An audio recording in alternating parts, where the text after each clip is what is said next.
கருத்தலிங்க புறமேடி அம்பிகையா தங்கம்மா ஆண்படி வைக்கலாம் அம்மையாகப்பட்ட தங்க அம்மையானவை ஆங்கார சிறுவத்தோடு எங்கே வருகிறார் தெரியுமா? ஆதி கைலாசம் அழைக்கு வருகின்றார். உடனே ஆண்டவன் பகவான் பார்த்தார். எம்மா ஏ பார்வதி, உன் மாப்பிள்ள உனக்கு வேணுமா வேண்டாமா? உன் மாப்பிள்ள உனக்கு வேணும்னு சொன்னா நான் சொல்ற மாதிரி நீ செய். உன் தங்கச்சி தங்கம்மா மகடனை அழைத்து வரா, என்னை திருமணம் முடிக்க சொல்லுவா. ஆகையால உன் மடியில நான் ஒரு சின்ன பிள்ளைய உட்காந்துக்கிடுவேன். மடியில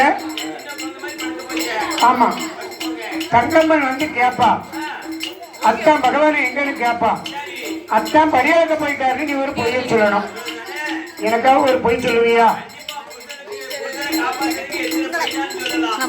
சொல்ல உடனே பார்த்தால் என் தாயாகப்பட்ட பார்வதி ஆண்டவரை சிறு குழந்தையாக மடியில் வைத்துக் கொண்டார். தங்கம்மன் எத்தவரி கோலத்தோடு வருகிறார். அங்க தங்கம்மன்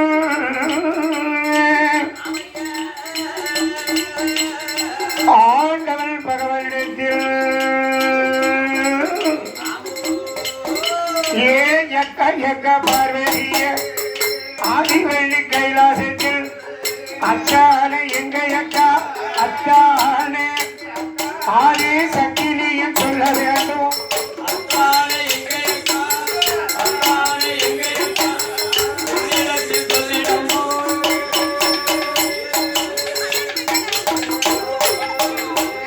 அக்கா உள்ளதையும் உள்ளபடி புரியாமல் சொல்ல வேண்டும் என்பதாக சொல்லி ஆதிபர சக்தியிடம் தங்கம்மா கேட்கும் போது அந்த வசக்காதை கட்டி அம்மையான பார்வதியா தங்கை தங்கம்மா உங்களத்தான் சிவபெருமா பாரில் உள்ள மக்களுக்கு பாரில் உள்ள பகவான் பணியிழக்க போயிருக்கா.